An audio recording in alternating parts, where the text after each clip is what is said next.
Welcome into the post-game recap, guys. I'm here with Ben. I'm Dave, and Rockets improved to 8-3 with their first NBA Cup win this season against the Portland Blazers. Trailblazers tonight, they win 140-116. A much improved Blazers team, by the way. A couple of players on that team, Shaden Sharp, Denny Avdia, came in red hot over the last 5 games, averaging 55 plus points. After a little short stretch to start the game, Rockets just blew them out of the water, making a substitution where their offense just took off the rest of the game, 44, 43 minutes. I'm here with Ben DuBose, who was at the game as well. Ben, what was your reaction as Rockets move on to 8-3 on the season? Yeah, NBA Cup fever is back on because with the 24-point margin, they're now at plus 13 through 2 games, which gives them a fighting chance. The Nuggets, because they had that big win against a Warriors team that was missing a lot of guys, they had sort of an artificial advantage when it comes to a potential tiebreaker. But now all of a sudden, the Rockets are 1-1 themselves, and they have Denver coming in next week. So all of a sudden, the NBA Cup is back on the table. You lost by double digits in San Antonio, but you offset that in a big way by winning by 24 against a Portland team that beat Denver in its first Cup game a couple of weeks ago. So as you said, this was a Blazers team that went in with a winning record, and the Rockets, they're 8-3 now, and they've won 8 of their last 9. This is what good teams do. Really, this is what great teams do. Go out at home and take care of business to where there's nothing to sweat down the stretch of the game. And my biggest takeaway, Kevin Durant at 37 years old is still Kevin Durant. It's a And monster.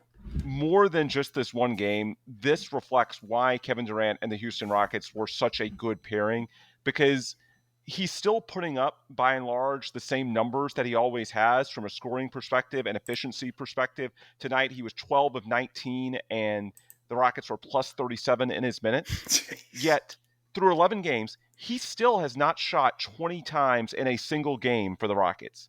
And his usage rate is the lowest right now of his entire career.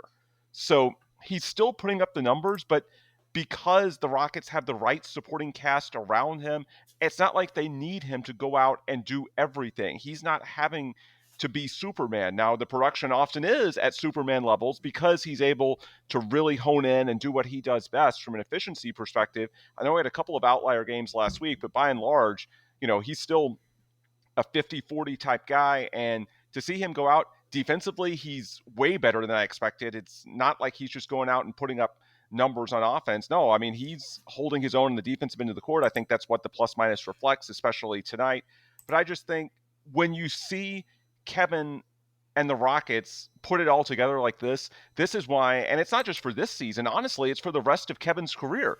This is why Kevin Durant wanted to come to Houston, and this is why Houston, in my opinion, is such a good fit for him in what should be the final arc of his career in the late 30s and maybe even getting into the 40s. Like, this is the blueprint for how Kevin Durant can last a long time. He's getting good shots. They're in the flow of the offense, and he's not having to overextend himself. And there's a lot of other guys that had big games. We'll get to them, but I think on a night when KD scores a game-high 30 and he's plus 37, we have to start with him. Yeah, absolutely. KD was terrific in the last game. He had 16 in the first quarter last game. He had 16 in the first quarter tonight, 5 of 8 in the previous game in that quarter, 6 of 8 tonight. He has set the tone for this offense, which is going to continue to lead the league after tonight as well, dropping 140 on the Blazers. He just looks terrific. Yeah, like you said, 37 years old, but he doesn't look like he's missed a beat. This is really setting the tone. Obviously, Sengun was very efficient tonight. Jabari had a very good scoring game as well. But it's amazing to me because, the Blazers came in. They're the 14th ranked team this year defensively. They're an improved team. They're better than I think, some people thought they would be this year. Not an elite defense, but improved, certainly. We were talking about their ball pressure, that it was going to be a little bit more of a challenge. Rockets offense, they can just beat you in so many different ways at this point. There really isn't much of a weakness out there on the floor as far as finding the open guy. So if you double KD, you double Sengun, they're going to find somebody. Tonight, Jabari was hitting shots. It wasn't Tari's night. We're going to talk about Tari. He unfortunately suffered an injury in this game. But just offensively, this team is great. And we didn't even see much of an an Amen Thompson performance. And to the point of saying how this team can win in a variety of ways, they didn't dominate the glass tonight. They won by one. They had a better offensive rebounding showing tonight. They only won the board battle by one. They killed in turnover battle, which is surprising, which is where Portland actually thrives. They only had 6 turnovers tonight, the Rockets offense. So, I just tip my hat to Ime, what he's built, because the offense, maybe this team is shifting in identity. Certainly, we've talked about that, but the offense is thriving.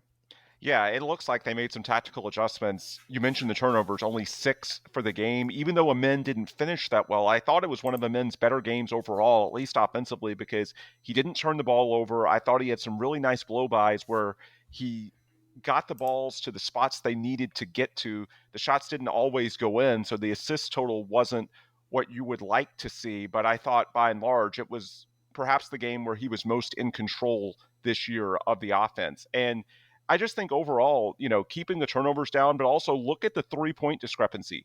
45 for the Rockets to 36 for the Blazers. And the accuracy largely held. They were just under 40% in 3-point accuracy. So even at higher volume, which we had talked going into this week about the Rockets being at a math disadvantage by making threes, but not always putting enough up. Well, now on this homestand against weaker opponents, although, as you said, the Blazers aren't bad, they're more mediocre. Well, the Rockets are getting the volume up and the accuracy is still by and large holding. So that's a really good sign. I think it's something that was a point of emphasis this week with the Rockets being at home and able to practice more. So kudos to Ime Udoka for that.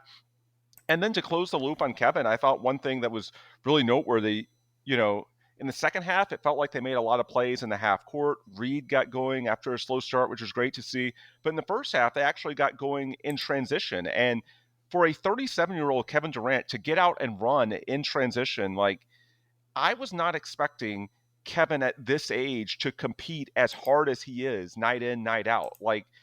A lot of guys, by the time they get to almost year 20, they take plays off, or maybe they don't compete as hard defensively.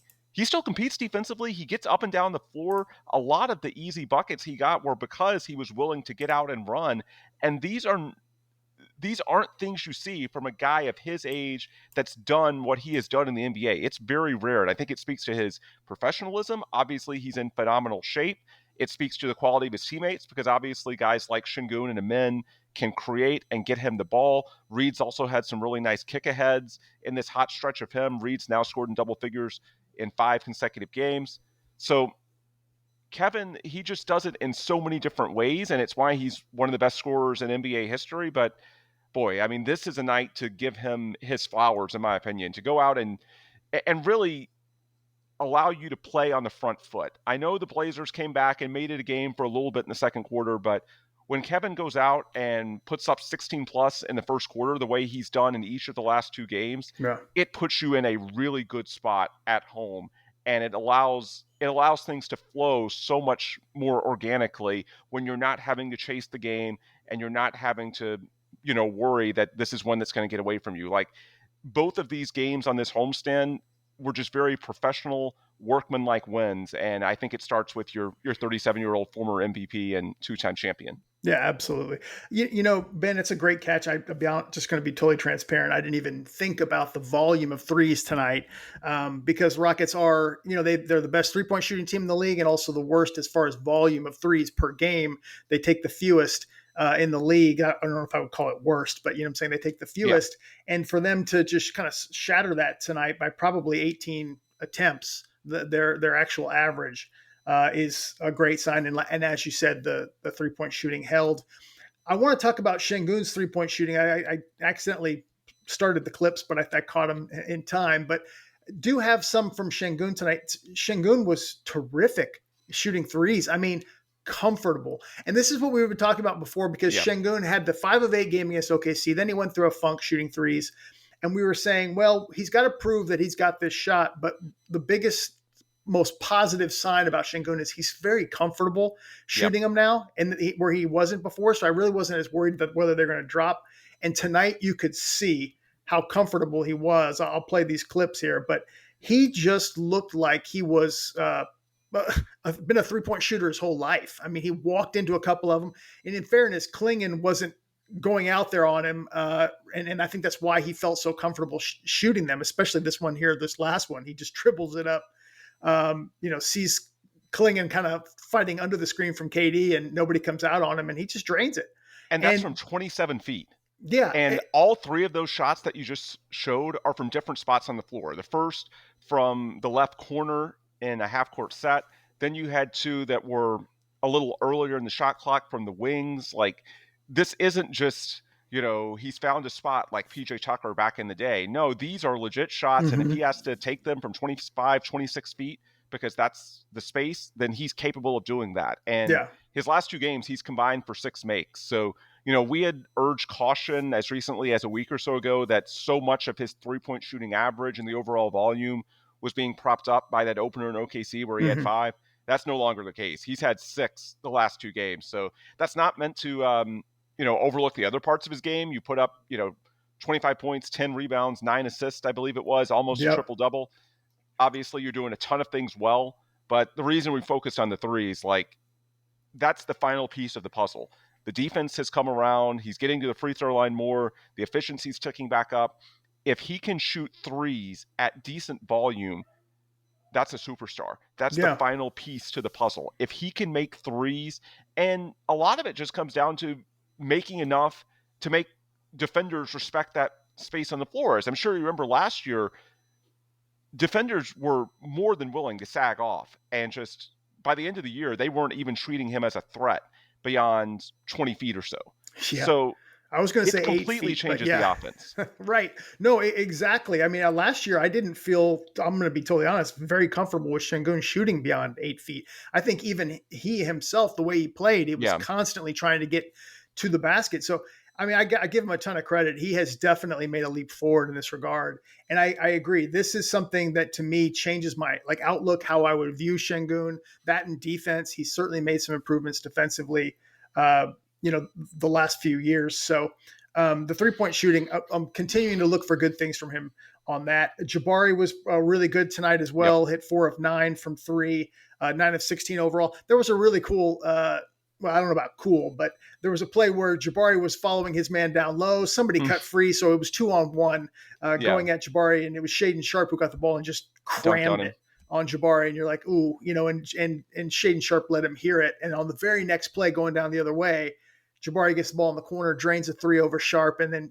in typical Jabari fashion, looks at Sharpe and kind of goes back at him. And the Portland bench too, because they were letting him hear about it, and he hit that 3 right in front of the Portland bench. Yes, I'm sure it was a sweet moment, especially the whole 3 is greater than 2. So really it was KD, Jabari, and Sengun tonight that kind of, I don't want to say carried the offense, but the bulk of the offense, efficient offense, certainly came from those guys. And I thought there were a lot of little signs that I liked tonight. Jabari immediately getting his revenge on Shaedon Sharpe and the Blazers bench and, having some fun. That's the way you want to see a competitor respond. He immediately got back. And, the fourth quarter, the way KD and Alperen Sengun are leading Reed Shepherd is amazing to watch. They are, empowering him. They are helping him become more confident. And it felt like at one point that Reed was maybe... Here's that play you're talking about. Sorry, go ahead. Yeah, it felt early in the game he was 2 of 8. I don't want to say he was regressing, but that maybe the heater was over. Mm-hmm. And next thing you know, he's back in double digits for the 5th straight game, and he's making plays defensively again. And, watch, KD and Sengun, Aaron Holiday, a trusted vet as well. He's in there for Tari. By the way, it was unfortunate when Tari went out, but I like that, Steven immediately went and, helped him to the locker room. There was a bit made on social media about this sort of testy exchange between Tari and Steven on the bench against the Wizards. Which did look a little odd, but yeah. Yeah. And then who was the guy that was helping him to the locker room tonight when, Tari took that collision from Drew Holiday to his hip, and hopefully it's just a bruise and he's fine in a few days. Ime didn't say much post game. That's this here. Yep.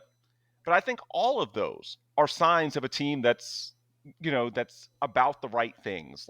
It's not just leaning on Kevin Durant and Alperen Sengun and saying, go out and rescue us, all-stars and maybe MVP candidates in the case of Kevin Durant. I know that's a little bit of a stretch right now, but he has been for a lot of his career, and he certainly looked like an MVP candidate tonight. But it's not just that. That's the point. These role players, it's not, one of the reasons why I think a lot of people were too low on Kevin Durant entering the year, they would say, well, yeah, he's got Alperen Sengun now, but he had Devin Booker, who's a really good player in Phoenix. No, it's not just about Alperen Sengun. It's also about all the way down through the 8 and 9 spots in the Yes. rotation. This is such a better team than what they had in Phoenix. And so when you see, obviously it helps when the ball goes in the bucket. Like that always makes things look better. But just the intangibles, to see Jabari, immediately bounce back the way he did, to see Reed figure it out on the fly and his teammates empower him and, continue to help him develop, to see Steven immediately come to the aid of Tari after their little exchange during the Washington game. All of these are signs to me of a team that has the right chemistry, that the collective, it's, this is a very well coached team and the Mm-hmm. culture is really strong. I think all of those, that's the way to put a bow on it. The culture seems really strong to me, and all of those were examples of it, even the unfortunate news of the Tari injury.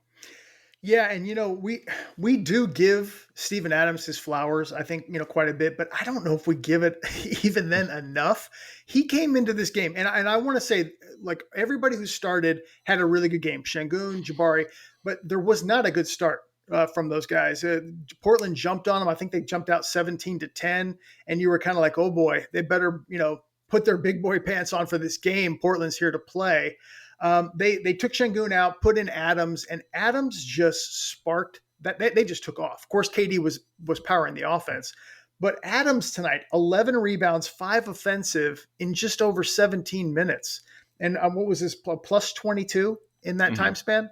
I mean, the guy is something magical as far as the way he impacts the game, and people cannot keep him off the glass. Like, I don't remember Steven Adams being this insane the first 5-6 years of his career. Maybe I just didn't pay enough attention, or the league has changed so much that his rebounding now sticks out. But he is just something else as far as an elite rebounder. He's out of control, and what Yeah. he's doing for the Rockets is incredible. And I loved how in the post game, Ime went out of his way to say they didn't play him enough in the first half, because me and you during the game, I texted wondering if Steven was hurt, because he played 5 minutes in the first quarter and he was incredibly impactful. That's when the game turned from, the Blazers had a lead in the first 6 minutes of the game, and it immediately flipped, where the Blazers at one point were up by as many as 9 and the Rockets were up by 10 before the first quarter was over. And a lot of that run was with Steven in the game. And then we didn't see him in the second quarter, other than when he came on the floor to help Tari off the floor. He didn't play. And I thought it was so weird. And I think it's just one of those, when things started to sort of eat away the lead, that is, it was a little late in the second quarter, and I don't think Ime wanted to go to the double big. But after the game, he said, yeah, 5 minutes was too low, and he played him more in the second half, and the results speak for themselves. He just makes life so much easier for all of his teammates. I mean, this team is it's limited defensively, at least without Dorian Finney-Smith, but I think his willingness to do the dirty work is really important. Like, we talk a lot about Steven offensively, with obviously how he crashes the glass on that end and the screen setting, but also defensively for a team that isn't as good as a year ago at denying dribble penetration. When Steven's at the game, his ability to protect the paint and serve as a deterrent to drivers, I think that's really, really important, because we know some of these teams have a lot of athletes, and especially if the Rockets have to survive some time without Tari. We don't know that yet, but I'm just, speculating. It wouldn't shock me if, the way he limps off, if he needs a little bit of time. Steven's presence near the rim to make sure that the other team isn't getting that many offensive boards and doesn't have a clear driving lane to get right to the rim. Like, there were several possessions tonight where, the Blazers would beat someone off the dribble and then turned around and backed out because they saw Steven in there. And I think that's so important for this particular Rockets team, where the defense, it's not bad, but it's not as elite as it was a year ago. And so I think the presence of Steven Adams, the size, is especially important given that. Yeah, 3 second-round picks. Man, that's what. And one of them wasn't even really a second-round pick. It was like a 58th or 59th pick. Yeah, it was. So basically 2 legit second-round picks. And I don't look know at how Memphis, the culture in Memphis has gone downhill since Steven left. Exactly. I mean, people talk about losing Dylan, but losing Steven was a big blow too. Absolutely agree. Memphis just shot themselves in the foot with that trade. Got almost nothing for him. Granted, he was injured. Rockets had to be patient, as far as seeing the value of Steven Adams. But look where they are now, and what a steal by Rafael Stone. That was a hell of a move. Let's talk real quick about Tari. Tari has been amazing shooting lights out lately. He was kind of a chaotic mess in this game. He only played for, looking at it, 10 to 11 minutes. But there were some plays you're just left scratching your head like, what is going on, Tari? Missed a few shots, but just I don't know, weird stuff. But he gets hurt on that play we played earlier that has a hip contusion.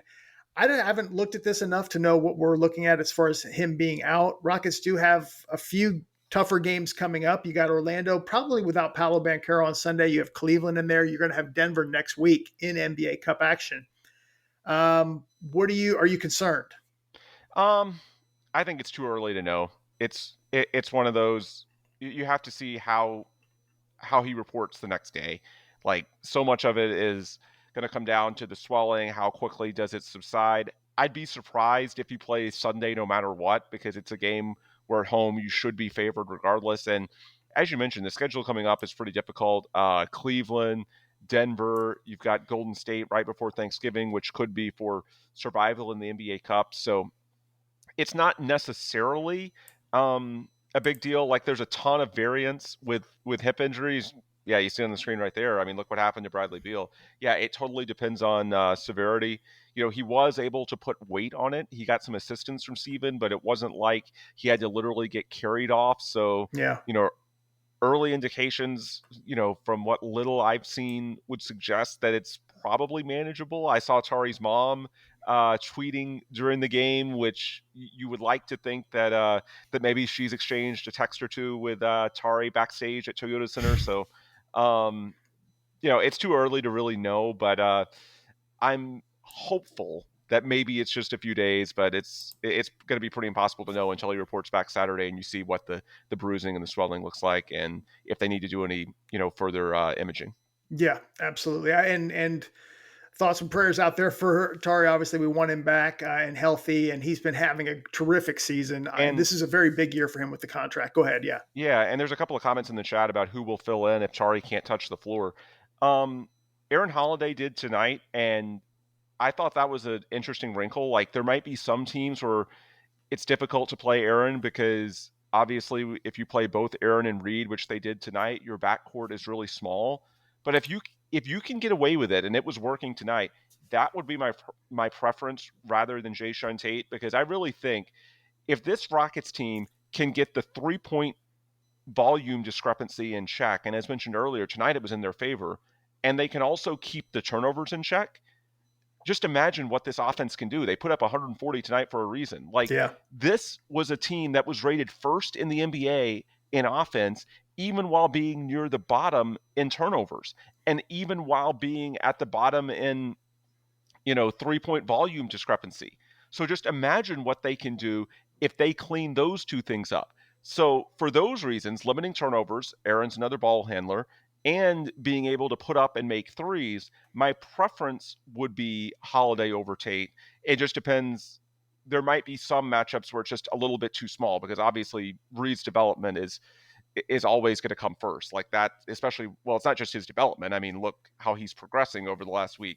So you're not going to pull Reed for Aaron. That ship has long sailed. But if you can get away with Holiday rather than Tate, that would be my preference, because I think the bottom line, if you keep the turnovers and the 3-point volume discrepancy in check, and you certainly did that tonight, in fact, you won both of those, then boy, this team is going to be impossible to stop offensively. And yeah, as Astro Rocket pointed out on this, you've got it on the screen now, it's also more minutes for Okogie. Even though Josh was starting, there were a lot of games where, he'd start and play the first 6 or 7 minutes of each half, but didn't play too much more, maybe one more stint for 4 or 5 minutes after that. You can easily, expand that role to something closer to 30 minutes per game. And I thought he looked really good tonight as well. So that's another option. Even if he's technically, already ahead of Tari in the sense that he's starting and Tari was coming off the bench, you can play Josh a few more minutes, and that'll help.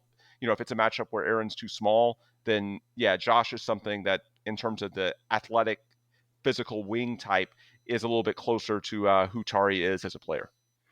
I don't know if I gave enough credit to Okogie. Okogie played excellent defense tonight. Of course, it was a team effort, but Denny Avdia, it really didn't take off till the second half.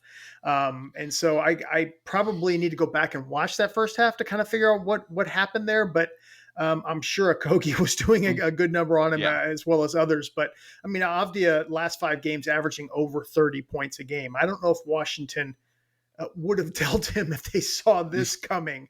But yeah, I mean, he's been terrific for Portland. I know we've touched on him a little bit, but it's now mandatory. Every video we do, we have to do at least a couple of minutes strictly on Reed Shepherd. But Reed just looks at, like you said, he has kind of slipped as far as, I mean, it's not slipped. Tonight wasn't having that shot, the hot shooting that he's had the last few Yeah. games. But he just looks comfortable. He's making plays.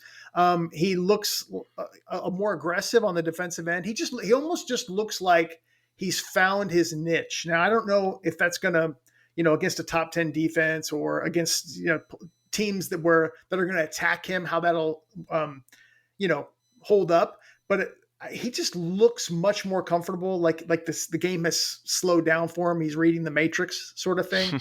And that's what I'm seeing out of Reed Shepherd. I'm not as concerned as I was before when he comes into the game. Like, okay, we might take a significant step back. Right. Well, you look back to his rookie season, and so much of it just depended on whether the first shot or two went in. And if it didn't, you would see him get more timid. He wouldn't want to risk sinking his team. And defensively, he's a guy who needs to take some risk. Otherwise, his profile's going to be difficult. Well, I think what we're seeing now is that regardless of how a game starts for him, he keeps pushing on both ends of the floor. And as long as he plays sufficient minutes, and clearly Ime is rewarding him and the Rockets are benefiting as a team, then eventually the sample, maybe not every game, but in most games, it's going to be large enough for it to normalize, and the home run plays are going to be worth it. We didn't see a ton of them on offense tonight, although he did have a couple of big threes. Defensively, yeah, he had some huge plays in the fourth quarter, even though you would think 4 that a steals. lineup with Reed and Aaron would get picked on. That's not what happened at all. In fact, that's when the Rockets put the game away.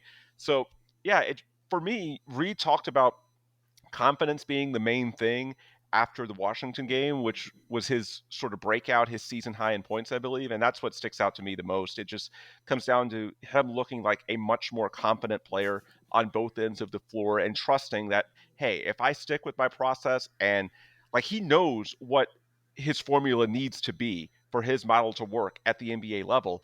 It's just about he needs to trust it, even if the first few minutes don't go that well, even if you start 2 of 8 the way he did tonight. Okay, just stick with it. You're a good enough player. You belong. That in time, it's going to even out. He trusts it a lot more now than he did as a rookie. To me, that's the biggest thing. Yeah, I mean, along with the Rockets' hot offense, the difference in turnovers tonight, 20-6, and the points off turnovers being significant. Reed was a part of that. 4 steals. Yep. Okogie had 4 steals. I believe Sengun had 3 steals. That was the difference in the game. Usually it's rebounding where the Rockets dominate you. Tonight it was surprisingly, right? The no point guard Rockets, 6 turnovers to their 20. I will say Jrue Holiday looked pretty darn good early on. He didn't finish with an incredible line or anything, but we were joking, you and I, about an audition for the Yeah. Rockets if this didn't quite work out, with Portland down the line. I mean, his contract's not exactly super pretty, but Yeah. Jrue is a guy who I think would be on the short list of targets, despite the kind of contract. He's an Ime Udoka culture guy. Yeah, you can tell. Absolutely. And we have his brother, right? So, and Dorian Finney-Smith, someone was asking in the chat about if there's an update. I don't have an update. It's still very open-ended. They're kind of hush-hush on this. I don't know if you've heard anything, Ben, but Nothing new. I mean, he is at practices. He is doing drills off on the sides. He's doing some basketball activities, but he's not cleared for contact. So it's not like he's in hiding. I mean, that to me is a little bit of a silver lining. It's not like they're trying to pull the wool over everyone's eyes. No, he's right there. He's doing things. He's on the treadmill. He's running off on the side. He's around the team. It's not like something serious has happened and they're just trying to keep you from noticing. No, it's just he needs more time to strengthen that ankle. Apparently, it's been an issue the last couple of years for him, and he played through it. And this year, they want to get it, completely right. So It doesn't sound like it's going to be, super long. I don't see any indications that it's something that, should be super troubling. But at the same time, there's nothing I've seen that indicates it's going to be, imminent either in terms of Yep. his return. And Ime did say after the game he had no update on Tari either. So hopefully we'll get some good news tomorrow. I would think, at least as far as some sort of update of what they're doing with Tari Eason. That is Ben DuBose. Go follow him on Twitter at Ben DuBose. Also on the Rockets Wire. You can follow him on ClutchFans. He writes for ClutchFans as well. Ben, awesome. Appreciate you doing this. Everybody, appreciate all the support. Please subscribe if you haven't already. And we will see you guys on Sunday after the Rockets take on the Orlando Magic. Thanks, everybody.